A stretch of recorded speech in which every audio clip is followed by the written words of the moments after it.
6 days ago, Russia invaded Ukraine.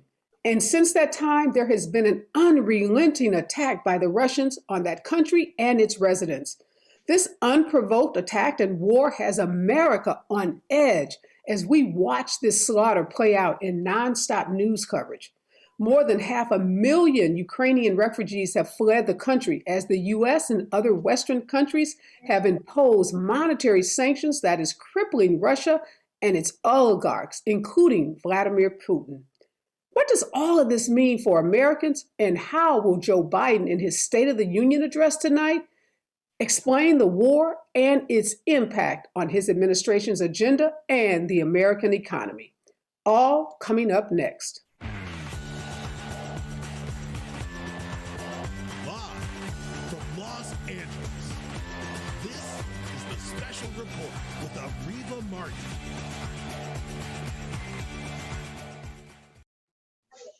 The news about Russia's invasion of Ukraine has been all over the news. You can't literally turn on a TV station, go to social media, turn on the radio without hearing the news of this unprovoked attack. We've seen Americans across the country take to the streets to express their support for the residents and the people of Ukraine.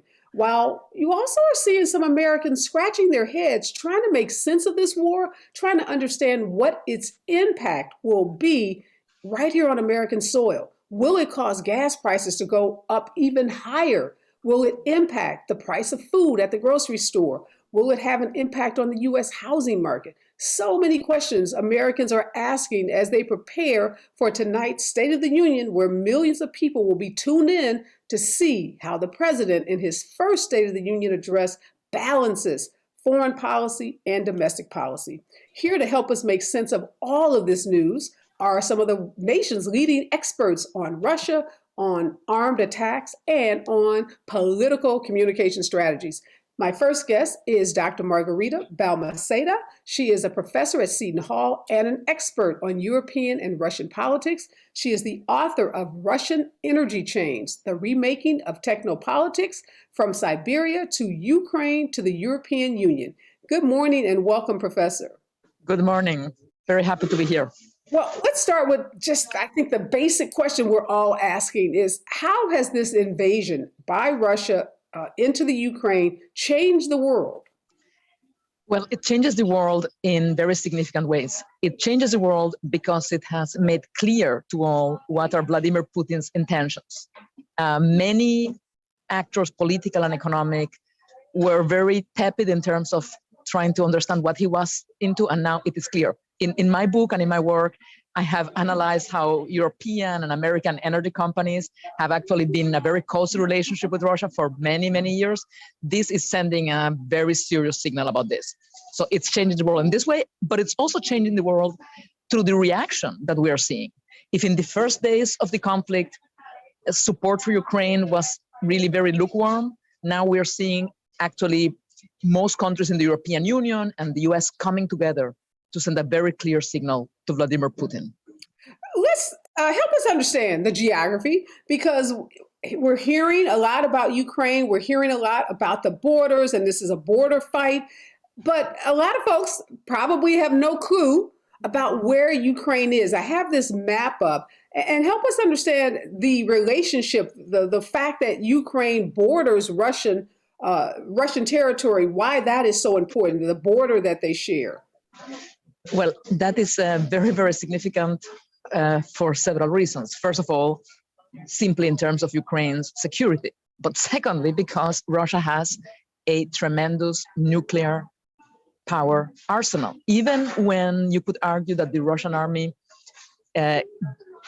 is really not comparable to any NATO forces, Russia managed to inherit the nuclear forces of the Soviet Union, which actually were deployed in several post-Soviet states like Ukraine and Belarus, and it has that arsenal. So being at the border of Ukraine matters for Ukraine, but it also matters for us because it is exactly Ukraine that is separating the European Union states, which are on the western border of Ukraine, from that nuclear arsenal. And that is very significant. So we're looking at this map again. So Ukraine separates the other, as you say, European states on the west from Russia. And we see on this map, we can see Poland very clearly, which Poland is a part of the NATO alliance, correct? Yes, you have Poland. If you continue south, you have Slovakia, which is also a member of NATO. Then you have Hungary, also a NATO ally. Then you have Romania, also a NATO ally.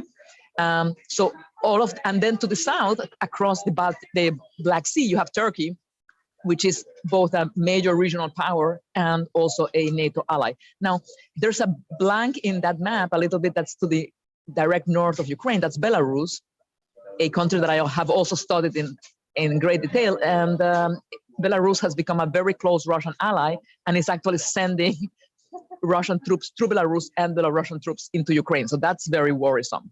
Can you put the map up again, Rashad? Because I want to ask, are there any U.S. installations, military installations in any of these countries, whether it's Poland or Ukraine? Like, where is the U.S. if we're anywhere on this map in terms of where we may have military forces or bases or troops? So there are no U.S. Forces in Ukraine. There had been in the past some trainers for the Ukrainian army, but I believe they have left. NATO is Poland is a NATO ally. It has some U.S. forces. It doesn't have a U.S. military base, but it has some U.S. forces. There has been a larger number of U.S. NATO troops sent to Poland, as well as to other Baltic states that do not border with Ukraine, Lithuania, for example. So they do not have U.S. military bases, but they have NATO forces because they are members of NATO. Poland, Slovakia, Hungary. In particular, Poland is very important here, and it has received additional NATO forces in the last days to bolster its security and sense of confidence vis-a-vis Russia. Give us, again, a little brief history for those of us that have forgotten what NATO is and why it's so important in this conflict. NATO was created in the 1950s to counter Soviet expansionism and to create a system of, created in 1949, a system of mutual defense for countries that may have felt threatened by Soviet expansionism and growing nuclear weapons. And it is a defensive alliance. It is a defensive alliance, not an offensive alliance, but it has a clear mandate for mutual defense. And in the Russian propaganda, the kind of excuse for the invasion of Ukraine partially has been that Ukraine wants to join NATO and that this would be a threat to Russia. I do not buy this, but this is what you see in the Russian propaganda all the time. This, and then another argument about Russian speakers, which we can discuss later if you want.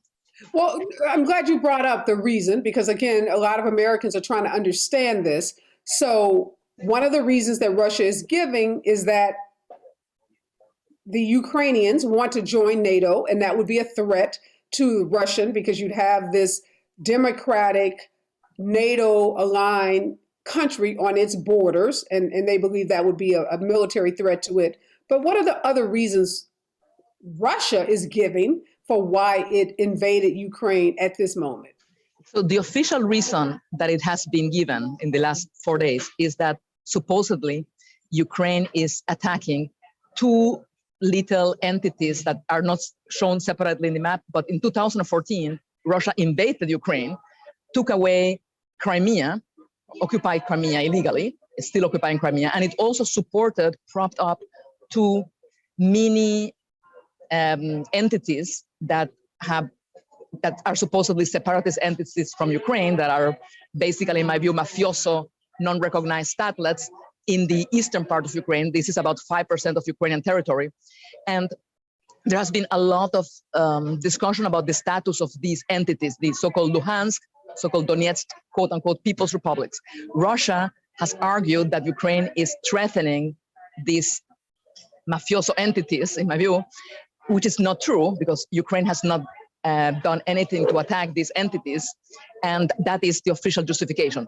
The larger justification is that supposedly Ukraine has a Nazi regime that is attacking the rights of Russian speakers, which also has absolutely nothing of true. I have lived in Ukraine quite a few years, and absolutely the rights of Russian speakers are not threatened in any way. So these are the justifications. But the real reason is that he cannot imagine Ukraine as democratic and as joining the West. he cannot imagine Russia without controlling Ukraine. Okay, so why Crimea? Why did Vladimir Putin invade and then basically take Crimea from the Ukrainians? So this was in 2014. I think Russia has traditionally seen Crimea as an important military location. If you look at it in the map, it's not gigantic, but you see it's there in the Black Sea. It's very, very significant in terms of strategy. And even before the Russian invasion in 2014, the previous Russian invasion, Crimea actually already had Russian bases that were leased to Russia. And here's where my research comes in, because Ukraine needed natural gas from Russia. Ukraine needed some kind of debt relief on those purchases, and it leased those areas in part to get a better deal on that natural gas. Why is the world still so dependent on Russia for natural gas and energy? Because one of the arguments that I've seen play out over the last couple of days is with respect to sanctions, is that the world being the US and other Western countries, could go a lot further with its sanctions, but there is this issue of destabilizing the globe, and a lot of it has to do with the fact that Russia is still such an important part of how all countries get its energy. Absolutely, and this is especially the case with Western Europe and with Germany in particular. And in my book, which you showed, actually I talk about the temptation of Russian energy. We always talked about the threat, but actually Russian energy, purchasing that energy, building special pipelines such as Nord Stream 2, all of that was very, very tempting to many, many people in Europe, many people in Germany. And there was a whole political and economic class in many of these countries that were used to dealing with the Soviet Union and Russia for energy, because the Soviet Union had been supplying natural gas and oil since the 1980s. They were very comfortable with this. They bought the image of Ukraine as not reliable. They decided that it was okay to bypass Ukraine. And they said it's no problem to be 30, 40, 50% depending on Russian natural gas and oil. And now we see the result. So in terms of sanctions, again, give us like the fifth grade definition of what these sanctions are designed to do, and what are they? So there are different sanctions by the EU, by the United States, by other states, but basically what these sanctions are trying to do is to get Russia to feel the economic cost of this intervention. They're not going to be able to stop intervention immediately, but the sanctions involve preventing certain Russian banks from engaging in key ways of transferring money. That's the so-called SWIFT sanctions. There are sanctions about freezing the assets of partially the assets of the Russian central bank, not totally. And there are also sanctions about not allowing Russian airplanes in basically the entire European Union airspace. The sanctions are intended to make Russians, in particular Russian oligarchs, which have a very close relationship with Mr. Putin, to feel the pain of this senseless intervention. The question will be whether this pain will be strong enough so that these oligarchs will somehow create a crack in Mr. Putin's power structure that will make him rethink the senseless attack he has mounted on Ukraine. So some experts are saying we have not used the most extreme sanctions, which, first of all, do you agree with that there are more extreme sanctions that can be deployed by the US and these other Western European countries? Yes, absolutely. And they would involve, for example, extending those limitations on the use of the SWIFT money transfer system to all banks, and they would involve also further curtailments on energy purchases. Let me share with you. Did you read it? On energy purchases? Yes. Okay. Yes.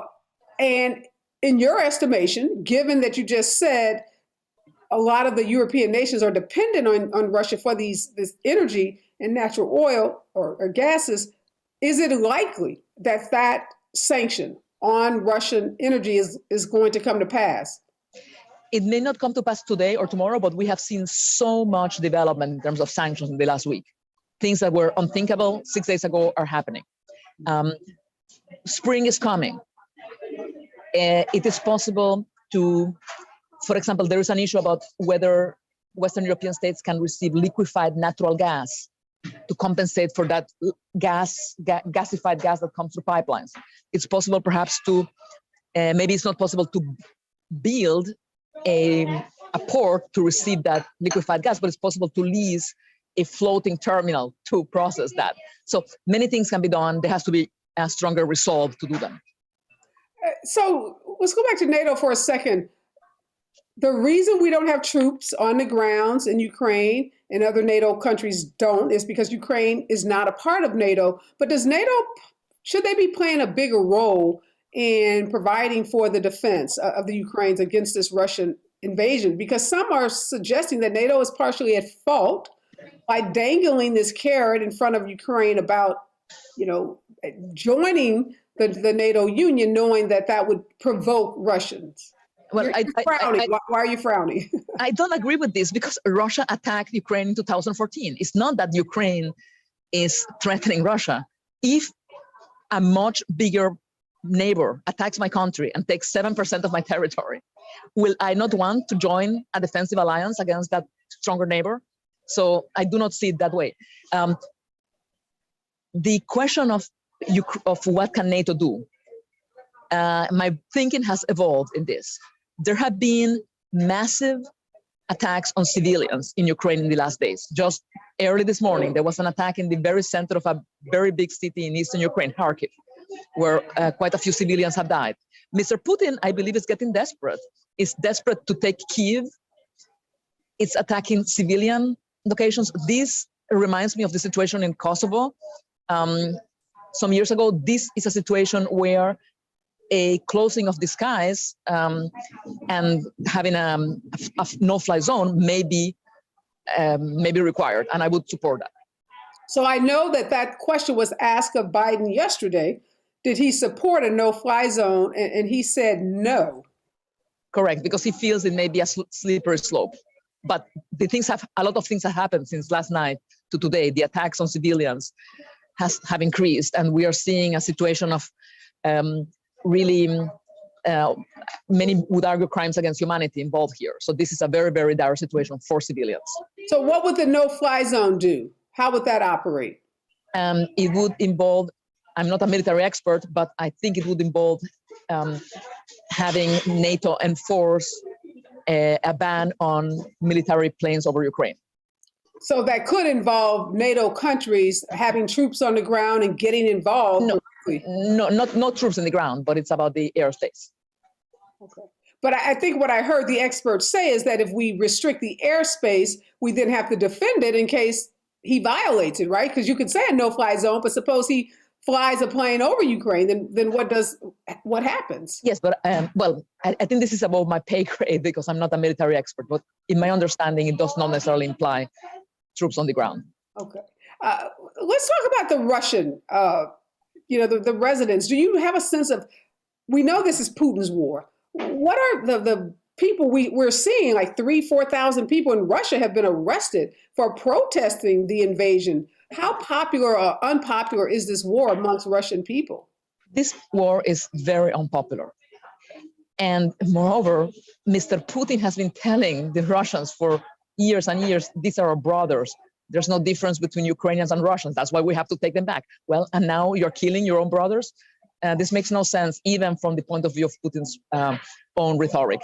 And let me remind you that the Soviet invasion of Afghanistan and the popular outcry against that war in the 1980s ushered many huge changes in the Soviet Union, including perestroika and the eventual dissolution of the Soviet Union. This was Afghanistan, where Russians have no ethnic, linguistic, family ties. That was Afghanistan. Imagine Ukraine. This is a country where Russians have many, many, many, many ties, and this is not something that the Russian public is appreciating and nor is supporting. We know that Putin is trying his best to keep images of the attacks and to keep the news about the attack away from the Russian people. Is he being successful in keeping them in the dark about what's happening? No, only very partially, because many people, even in the ground, are posting information in social media. And Mr. Putin has a very unique ally within Russia. He's the head of Chechnya, a Muslim autonomous republic within Russia. He's a very gruesome person, but he has sent troops to Ukraine, and he loves to boost. He loves to show off, and he has himself put a lot of information there. So there's more that people are seeing than what the Kremlin wants them to see. So, Doctor, last question for you. How does this end? I hope with a stronger support for Ukraine, with massive influx of defensive weapons for Ukraine and offensive weapons for Ukraine to be manned by Ukrainian soldiers, and with a swift Russian retreat. But time is of the essence. NATO states have already pledged to give Ukraine additional weaponry. That has to happen soon, before possibly Kyiv would fall to Russian military hands. Wow. Well, thank you so much, Professor, for your insights. Obviously, we're going to be watching this, and hopefully there is a resolution that allows the Ukrainian people to remain autonomous from Russia. Things don't look great at this point, but there's always hope that things will turn around. Again, thank you for joining me this morning. A pleasure to be here in your program. All right, my next guest is Dr. Claire Finkelstein. She is a law professor at the Carey Law School in Pennsylvania, University of Pennsylvania, but she's also an expert in the law of armed conflicts, and she's a senior fellow at the Foreign Policy Research Institute. Good morning and welcome, Professor. Thanks for having me, Areva. You may know the answer to this question about the no-fly zone. I thought I heard Biden or one of the experts say that the reason the U.S. and other NATO countries did not want to impose a no-fly zone is that it could eventually lead to troops, the necessity for troops on the ground. Can you help us understand this no-fly zone and the relationship at all to troops on the ground? Yeah, well, the idea of a no-fly zone would be that as soon as a Russian plane entered the no-fly zone, the U.S. or whoever was imposing the no-fly zone, if NATO was doing it, then all NATO countries would be committed to shooting down any Russian plane that entered that space, any plane, indeed. So a no-fly zone just means that anything that enters that airspace needs to be shot down. That in and of itself can be done, would be done in the air.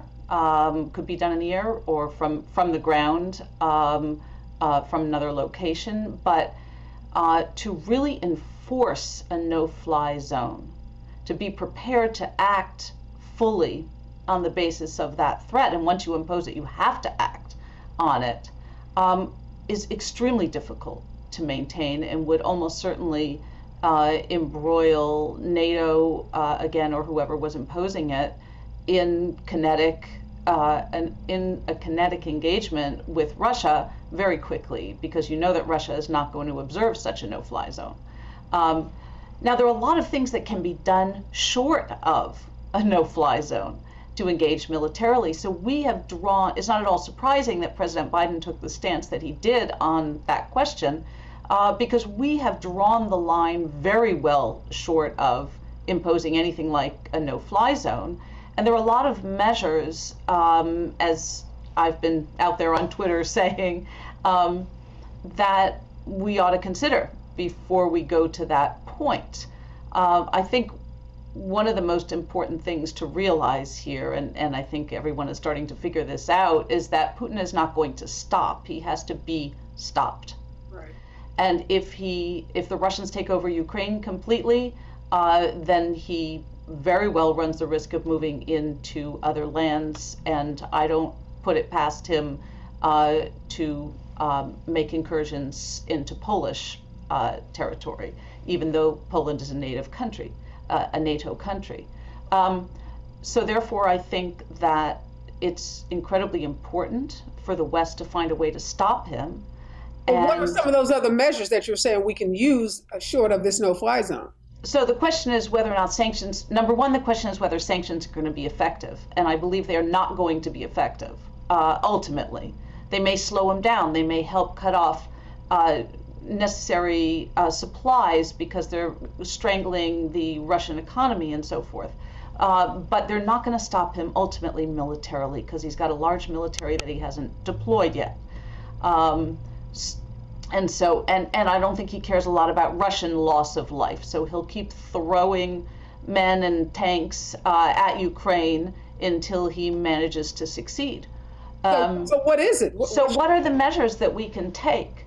Well, first of all, we have not really, to the best of my knowledge, and we don't know what's being considered, used our cyber assets to their fullest ability, or really I haven't heard any reports at all of NATO use of cyber. There's a lot you can do with cyber to impair the enemy's communications. In this case, I should just say Russia, because we are formally neutral in this conflict, to impair communications. By cyber, you mean like attack their internet?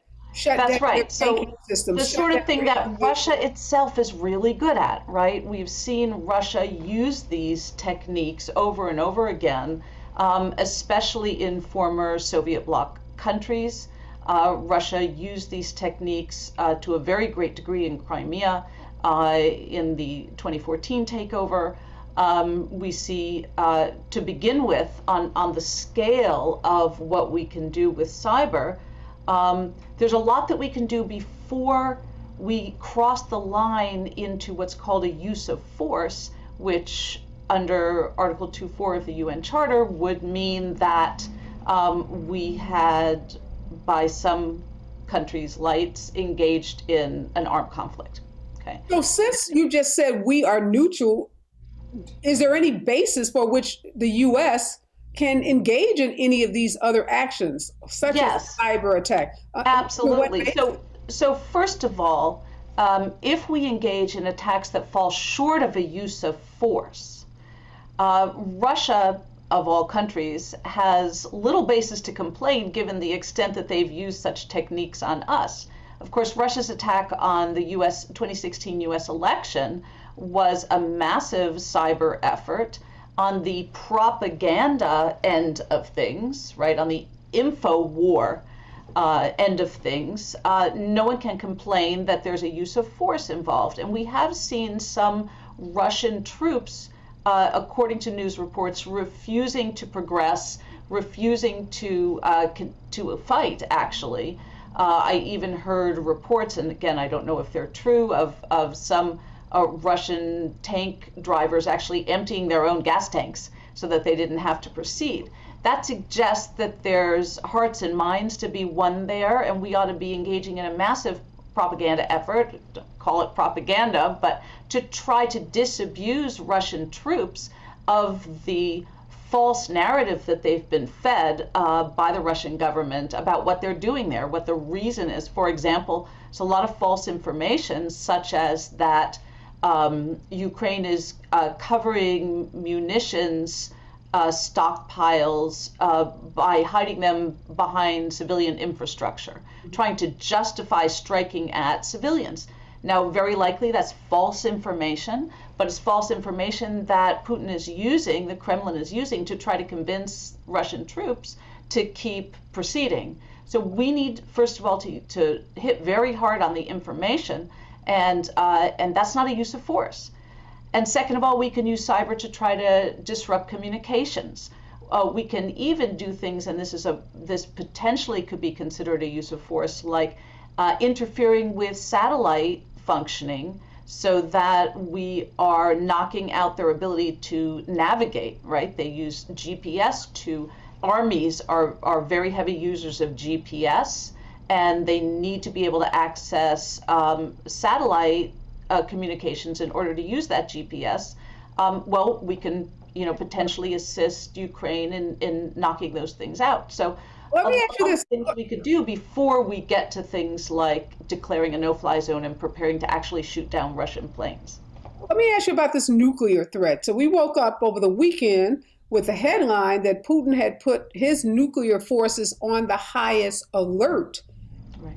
That had a lot of people super nervous, worried. Is this guy gonna, press the button? Is he going to launch a nuclear attack that wouldn't just impact Ukraine, would could impact us All in of us. America and the world. How Right. serious of a threat is that? Right. Well, this is exactly the right question to be asking. And let me just say that when you said the reason why NATO is not acting is because Ukraine is not a NATO country, I want to maybe put a slightly different spin on that and to say if the main reason that NATO is not acting is because Russia is a nuclear power. So if this situation were occurring and Russia did not have nuclear capacity, I think you would find NATO intervening militarily to stop Putin's advance, right? There would be no reason, in effect, not to, because a lot hangs in the balance if we let Ukraine go down. Now, how serious is the nuclear threat? Well, here's the problem. Russia believes in what are called tactical nuclear weapons. That is, small-ish nuclear weapons that can be used, they believe, in a conventional conflict if they are, in effect, cornered and can't prevail via conventional methods. So it's a part of their official doctrine, which it is not for NATO countries, that they can engage in a first use of a tactical nuclear weapon. Now, a tactical nuclear weapon is not a small, it's not like a very powerful conventional weapon. It's miles more significant than that. Imagine a smallish bomb the size of what we used on Hiroshima and Nagasaki would destroy most of Ukraine, and the radioactive fallout from that would impact the entire region, all of Europe, and a significant part of Russia itself. But isn't the U.S.'s nuclear arsenal way bigger than anything that Russia has? And we are a part of NATO. So why, under your theory, is NATO not acting because Russia has nuclear powers when U.S. has the biggest nuclear power and we are a part of NATO? You'd have to believe very, very strongly in the efficacy of deterrence theory to risk any kind of toe-to-toe Cuban Missile Crisis style confrontation to be sure that Putin is rationally going to back down from this kind of conflict. Nuclear weapons are in effect not built to be used anymore. They're weapons that are built for their threat capacity, and we keep them for threat capacity. It really doesn't matter whether or not we have the ability to destroy the world 10 times over and Putin only has the ability to destroy the world 5 times over, right? Because destroying the world once is all we need. But why can't we leverage that threat capacity that you just identified? If he puts his people on high alert, why can't we leverage our threat capacity in the same way? That would be, in my view, and I think in the views of all military and political leaders right now in NATO and the US, a very foolish thing to do. The chances of escalation are extremely high when you start exchanging Russia doesn't have anything to gain, does it, by destroying Ukraine? So we know he's not going to act on that threat, right? Yeah, and you raise a really good point, and let me put that a little bit differently, which is that Putin wants to occupy Ukraine. He wants to set up a government there, right? It's sort of like, are you going to drop a bomb on your living room when you want to repaint it? That's not really, it wouldn't be rational. Yet the fear is, why would we even pay any attention to these threats, you might ask? Why are we at all worried about it? Well, the fear is, number one, that Putin will keep ratcheting up if he's losing, or if his conventional forces just aren't up to the task, if he has to make more and more sacrifices. It may be that he has staked his sense of pride and sense of Russian dominance on prevailing in this conflict and will not, emotionally, psychologically be able to back down. there can be other forms of escalation. I mean, conventional weaponry can spill over borders, right? Let me There ask you can be this, accidental attacks. why now? There's all this talk amongst Republicans that if Donald Trump was the president, no way would Putin do this. I think Trump said that himself. I heard Lindsey Graham say something to that effect, that Biden is weak and Putin knows that he's weak. But isn't an attack like this something that's been in the works for a while? And what is your thinking around the timing, and would it have been different had Trump been in office? Well, I should say I'm not a Russia expert, and there are people who know much more have better guesses of what's going on in Putin's head than I do. But it's my impression that this has probably been in the works much, much longer than we know. For years, I thought that Putin's end game was to try to weaken or destroy NATO, to shift alliances and create more Russian hegemony in the region. But I now see the weakening of NATO much more instrumentally on Putin's part. I think he was trying very hard under when we had Donald Trump in office to get Trump's help to weaken NATO, to weaken Ukraine militarily, because let's not forget that what the first impeachment trial was all about, namely, was Donald Trump's insistence that the aid that had been voted by Congress not go to Ukraine. Why? Because he wanted Ukraine's help with his attempt to get reelected. And so, he wanted Ukraine to announce an investigation into Hunter Biden, President Biden's son. And so Putin, of course, wanted that aid presumably not to go to Ukraine. And Donald Trump was all too happy to cooperate with that. And so do you think this attack would have happened if Trump was in office? Well, so here's the thing. If he had not been impeached, though he was not removed, but if he had not been impeached, he might not have, or if impeachment proceedings had not been underway, he might not have released that aid to Ukraine. And it might be that the attack would have come all the sooner if that aid had not gone to. We'll never know, Right. but presumably we'll never know. But it could be that actually the impeachment proceedings forestalled an attack that was in the works and had been in the works for a while, and that might have come earlier had there not been resistance to this plan. What's the biggest impact of this war on the U.S., on our economy?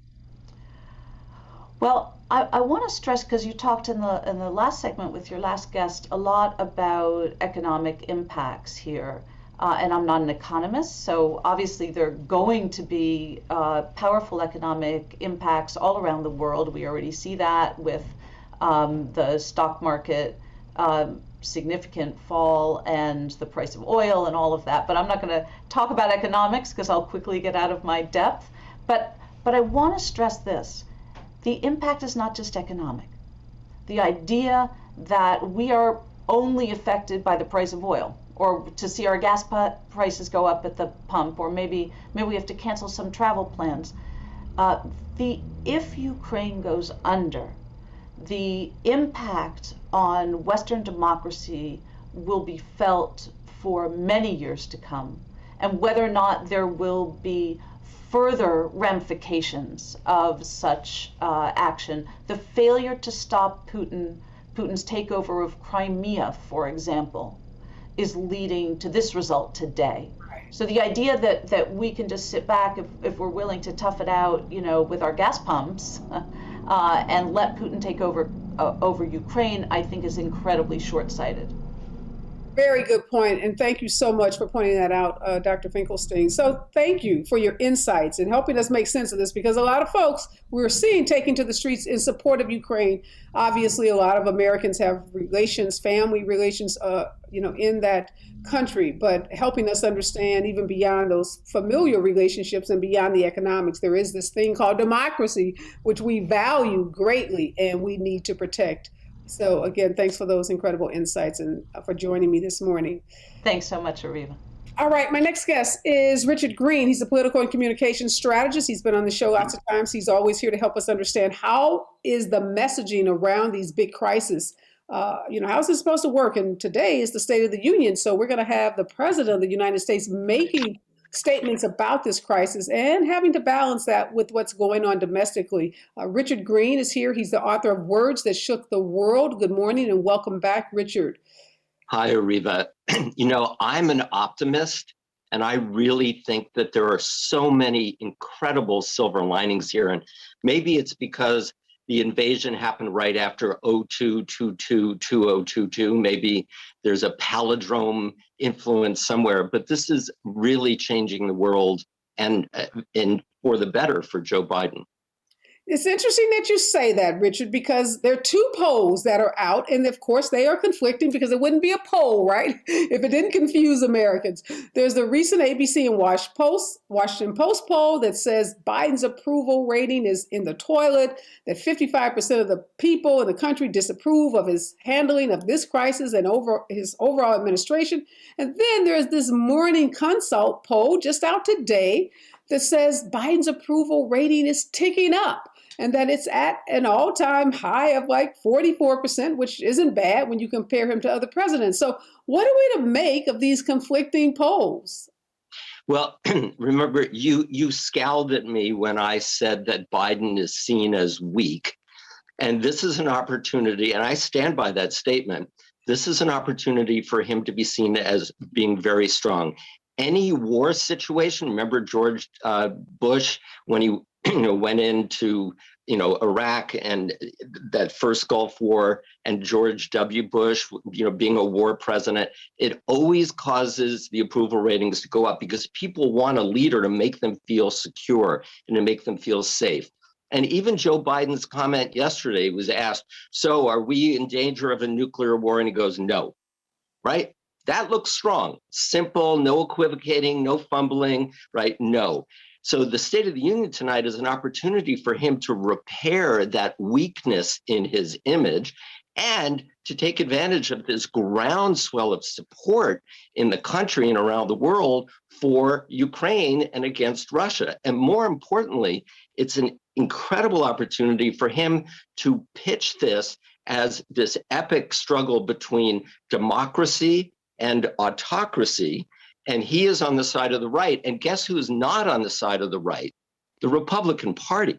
Yeah, we're going to get to that. But Richard, first of all, I got to correct the record. I did not chide you for saying that Biden looked weak. I was chiding you because of the stereotypes that are used. And as a Black woman that has been subjected to so many negative stereotypes, I just fight back against stereotyping of anyone, including old white men like Biden. So that's what my comment was about.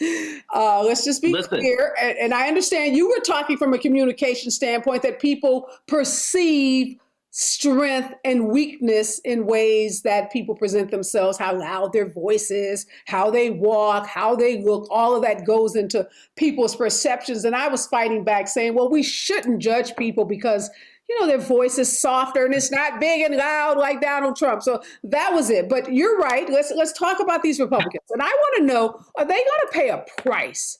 Donald Trump praising Putin, other Republicans, I don't know if you saw Senator Cotton. I did. Along with George Stephanopoulos refusing to say that Trump's comments about Putin were out of line, and he kept making this ridiculous statement, I don't make comments about other politicians.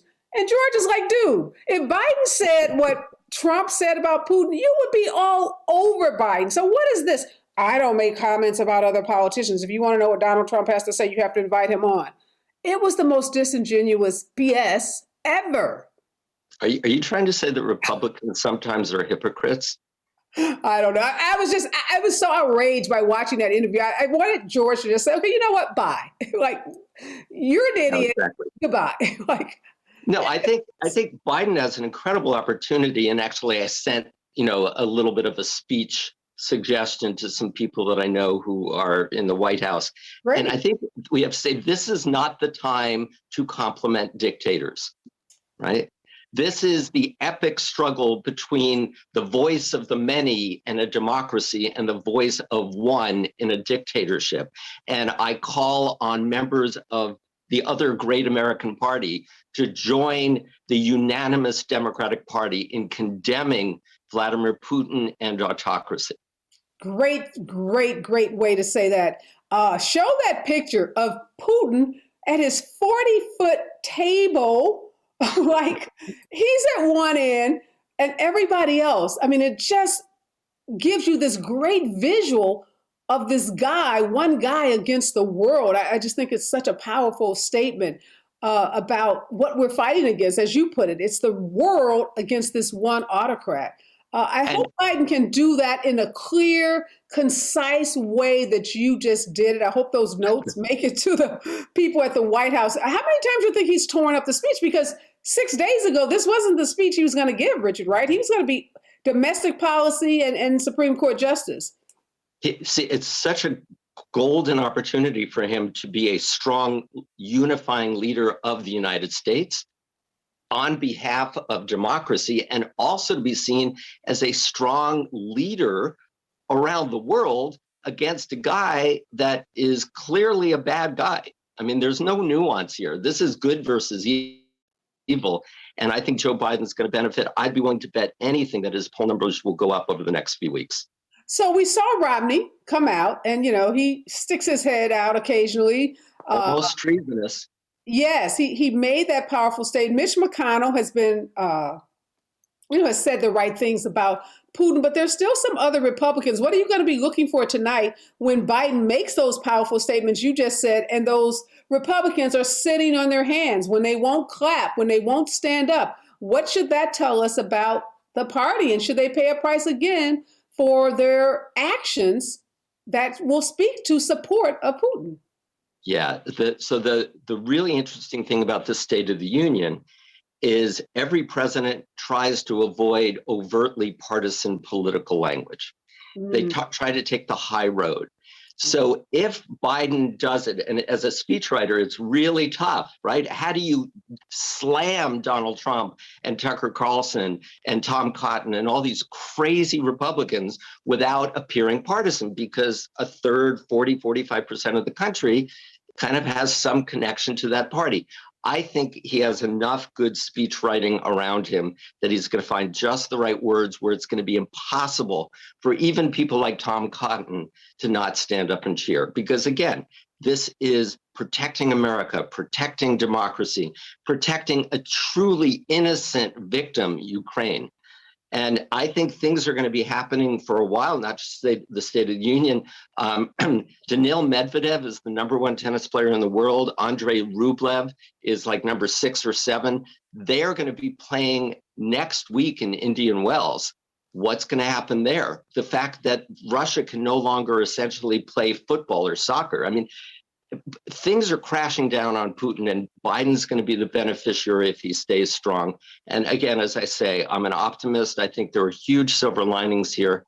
And I think tonight's speech is going to be hugely important. I think Biden's going to do a great job. He actually is, at times, an amazingly good speaker. Yeah. And sometimes he's not. He's passionate about something, and he's passionate about this. I mean, this isn't his first experience with Putin. Let me ask you this, Richard. What percentage of this speech do you think should be dedicated to that versus we still have the domestic issues? We got inflation, we got high, gas prices, food prices, and we have this big historic nomination of Judge Brown Jackson. So he's got these 3 big things. So do you expect a third, or how is he going to, divvy up the time so as not to bore us to death with a 3-hour State of the Union, right? He's got to keep us engaged. It's got to be long enough, but not too long. Well, again, most people are not going to be watching the whole thing. They're going to be watching clips on their favorite news channels. So there's many opportunities. And honestly, I was actually at a State of the Union when Richard Nixon gave it, right? So I've been in the room. It's an amazing thing. The protocol is you just kind of go on. You understand people are going to be bored. It's a laundry list. It's your one chance to have a somewhat captive audience. He's going to hit all those things really, really hard. There's not going to be anything Joe Biden wants to say that he's not going to say tonight. Okay, so get ready for a long speech. Interesting that you mentioned that you were there for Richard Nixon. Before the show, our production team, we were having a discussion trying to figure out when did this really bipartisan conduct start at the State of the Union addresses. You know, this conduct where if the Republican president is giving a speech, the Democrats sit very firmly and don't clap. And then the opposite when, like Obama was there, we saw the Republicans. Did that start with Nixon or before? When did all that start? But I think it has reflected the increasing polarization of the country, but we've always been polarized. I mean, even Abraham Lincoln's time and George Washington's time. Again, this is where it comes down to speech writing. Are you going to make the applause lines as nonpartisan as possible so that when the cameras are on the other side, it's going to be embarrassing for them not to stand up? That's what's going to be happening tonight. But when you were there with Richard Nixon giving his speech, was it as bad now where literally the Democrats didn't stand up at all for Richard Nixon? Did that happen? Well, there was definitely tension in the room. This was in 1974, about 6-7 months before he left office. Okay. Right. So there was tension. Watergate was there, so that was in the air. But again, back then in the 70s, there were very liberal Republicans and very conservative Dixiecrat Democrats. So the parties weren't as split in the way that they are today. Yeah. Let's talk about this historic nomination of Judge Ketanji Brown Jackson. We know that some Republicans have called her radical leftist. Even Senator Scott from South Carolina, he says a lot of disappointing things. He tweeted, he wishes Biden had picked someone that was more qualified. I don't know. Harvard never read a undergrad. book. I could not imagine what he was talking about. But radical left, not qualified, affirmative action, only selected because she's a Black woman. How does Biden introduce her to the world, at the same time try to curry favor with some Republican senators who are going to have to vote on her to try to get her some bipartisan votes? How does he handle his nomination? Again, I think this is a huge opportunity for him. As a white, privileged Jewish male, I am so excited about this nomination. And being a lawyer like you, going to Harvard Law School, that's not good enough. Come on. It left me speechless. Listen, Areva, we just have to understand that there are many people on the other side of the aisle that are going to oppose everything and who are insane and the deepest hypocrites that we've seen in political life in a long time. I think this nomination is awesome. I think she's classy. I think the American people are going to fall in love with her and ignore all these ridiculous comments. And my only comment is, it is actually legally possible, politically possible, to actually satisfy Ruth Bader Ginsburg, who is one of my heroes' biggest wishes, that there be 9 women on the Supreme Court. And I think we need to pass a bill and expand the number of justices on the Supreme Court and have Joe Biden nominate 6 additional women, 5 additional women to the Supreme Court of, Black women, and show the Republicans that, there are qualified Black women as well. Yeah, do you think he touches at all? Does he try to address this notion that some of these Republicans have raised about, how horrible it was that he said he was going to pick a Black woman, how that discriminated, as Ted Cruz said, against 94% of the rest of the world, or some comment he made about how this was so bad for white people? Do you think he even touches that or just let it go? Well, here's what, again, I want him to come across as strong. And I think the strongest thing he can say is, I made a promise to the American people as to who I would nominate to the United States Supreme Court. Politicians get criticized all the time for breaking their promise. I kept my promise. People voted for me knowing that I was going to do exactly what I did last Friday and nominate a woman of color, a Black woman, and I am proud to do it, and I will continue to keep my promises. And I look forward to this amazing jurist being a part of our United States Supreme Court. Finally, after 200 and whatever years, it's time. If you don't think it's time, then let's have that conversation. But I think it's time. So you think he leans in on the promise part? I think that's one thing that's not politicians been, get accused of, right? Is not keeping their promises, of making these promises and then nothing ever materializes. I think that would be a strong way for him to do it. And said, if you had an issue with that, you should have talked to me about it before the election. Mm-hmm. Do you think the State of the Union, so you said it's an opportunity for the president to address the country in a nonpartisan way, right? That's the goal, to bring the country together. Bring the country together. You know, what about the economics? So the economy, we've talked about the judge, the historic nomination, we've talked about the war. We've got this big fat inflation that's a friend of mine yesterday said, I'm about to go buy some of this $7 a gallon gas. You know, she was being facetious in some ways, but gas is $5 in some parts of Los Angeles. What does he say about the economy that makes people believe that the Democrats are, one, not responsible, that we did have this pandemic and there were things that, you know, are out of the Democrats' control, but that he's the best person to shepherd us through this difficult economic time? Yeah, that's a great question. And many Democrats are very concerned about the economics as we get into the midterms. One answer, I live in Los Angeles. I know gas is $5 plus. It costs me about $1.25 a gallon. You know why? Electric car. Because I have an electric car. Yeah. And guess what? Joe Biden and the Democrats tried to incentivize electric car purchases through Build Back Better. And guess who opposed that? Right. So I think we need to make that literally the difference between $5.50 and $1.25 a gallon. Right. So that's a huge thing. And also, I think this is his opportunity to explain macroeconomics. Hey, gas prices are going to actually go up for a little while because we are fighting against one of the biggest gas producers in the world. Inflation is going to continue to be around because some of you may remember this, but for the last 2 years, we've been in lockdown and supply chains have been decimated. We'll come back. And again, it depends on the voice tone and the body language. We'll come back. Inflation will drop down to normal levels. We'll be fine on that. Great. And I think, again, in communication, 93% of the impact that a speaker makes on the audience is voice tone and body language. The words are important, but how they are delivered in most situations are even more important. So I look for him to be super strong. As I was about to say before, when Joe Biden is on, he's a really good speaker. When he's off, he's really bad. So I'm hoping for the good one tonight.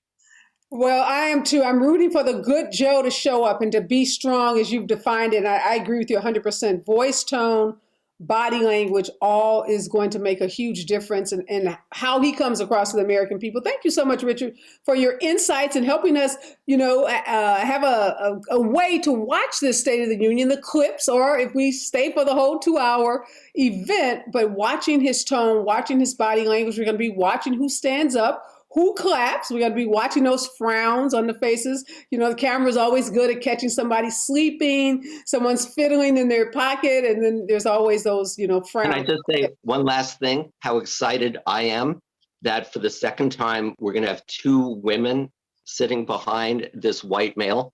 Yeah, that visual is so powerful. We saw that when Biden came out with Judge Brown Jackson and Vice President Harris, those 2 Black women flanking him. That was really just a powerful visual.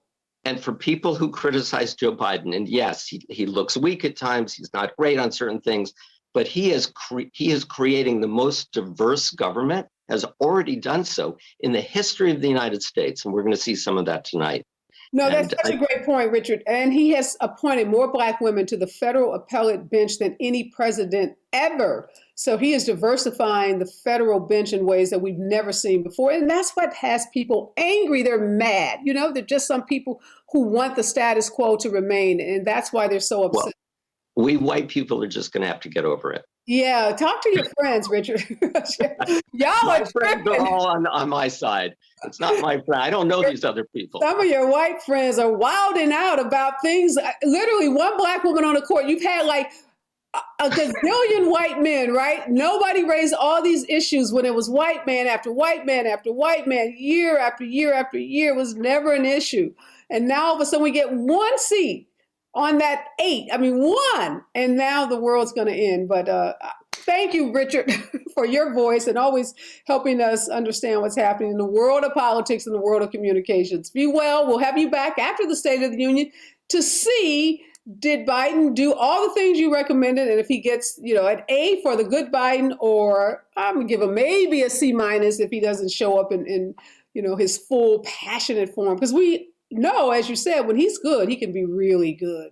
So yeah, I'm looking for him to be the strong, good Joe Biden. And that's going to help a lot because these midterms are critical. And every single thing that happens between now and November 8th is destiny for our country. Absolutely. Be well, my friend. Take care. Thanks, All right, I everyone. want to thank all my guests today. What an important conversation. All of us, hey, I know sometimes the news gets heavy and people are like, oh my God, I can't watch another broadcast about the elections, about the midterms, about the State of the Union, or I cannot watch this war because it's cruel, it's gruesome, it's violent, and it's upsetting. And I get it. So you can monitor how much time you watch the news, but you've got to stay tuned in. You've got to know what's happening because it does impact you. And as my second guest said, not just the economics, it impacts all of our lives. This democracy, this thing that we love, our ability to go freely, to criticize our government, to be on the internet, to have social media, all of those things are because we are in a democratic country and we have to fight for democracy. So even though Ukraine seems like it's worlds and worlds away from the US, it's not. And what they are fighting for in Ukraine is what we stand for in the US. So let's continue to pray for and stand strong with the Ukrainians. Let's, stay strong and pray for our government, for the leaders who are having to navigate and negotiate this incredible crisis that we find ourselves in because they need us. And those are my words. Those are my words to live by. Prayers for the Ukraine and prayers for our leaders. You may not love Joe Biden, you may not love Kamala Harris, but they are the leaders of this country, and they are the ones, along with the cabinet members and our congressional leaders, making decisions about how we protect ourselves, both domestically and internationally. So they need our prayers, they need our hope, and they need our encouragement. And that's what I'm going to do, and that's what I encourage all of you to do. Stay strong, watch the State of the Union, and remember, we're all in this together.